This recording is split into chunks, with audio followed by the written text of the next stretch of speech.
Good evening and welcome to my end of the week recap video here for Apple and plan ahead for next week.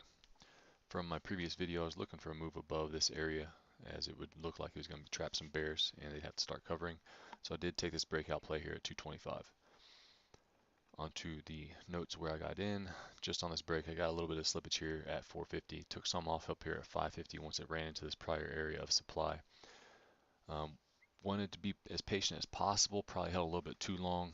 Today rolled back down against me below my actual entry, but I did have a backup plan here in place to go ahead and add here at the 8 EMA, one of my favorite levels to trade against. So as long as it holds above this 222.5 level, I will maintain this position and look for a move higher. What I'm looking for on Monday is a continuation above this little bit of a trend here. If that breaks, that means this is another higher low, and we're going to probably come back up and take this out, at least test this 229, 230 area, maybe come up here to this 232 range. We'll see what happens with that. As long as this little bit of a trend stays in force, that's why my stop is also below. If it breaks trend and a support, next level down here is a 21 EMA. I'll go ahead and just look and see what happens with price there. I might take another stab at it. Below there, still have this level of support, 216.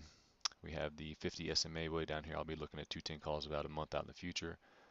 And further down below is the 200 SMA, which I'll also be looking for 185 calls here at 4 weeks in the future. I'm going to zoom out here on the larger chart. Right now, the monthly candle looks like it could possibly be a momentum hammer. Still have 2 weeks left in the month, and it may continue higher. Still not showing too much weakness to really come down, so I don't understand why bears are saying, sell, sell, sell. Trend is up. I'm going to stay long. Simple as that. Here on the weekly time frame, good volume here.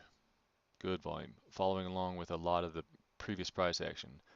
Volume into a move higher, volume into a new move higher, volume into a new move higher, and now we have volume and indecision bar.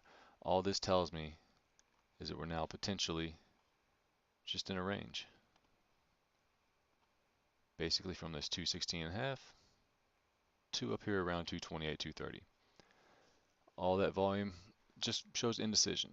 If it breaks below here, next lower support will most likely be bought. If it breaks above, it's making another leg higher. Simple as that. For these reasons, I'm going to stay bullish on Apple here for the time being. See what happens next week. If you have any questions or comments, please feel free to leave them down below. Have a good weekend and good luck.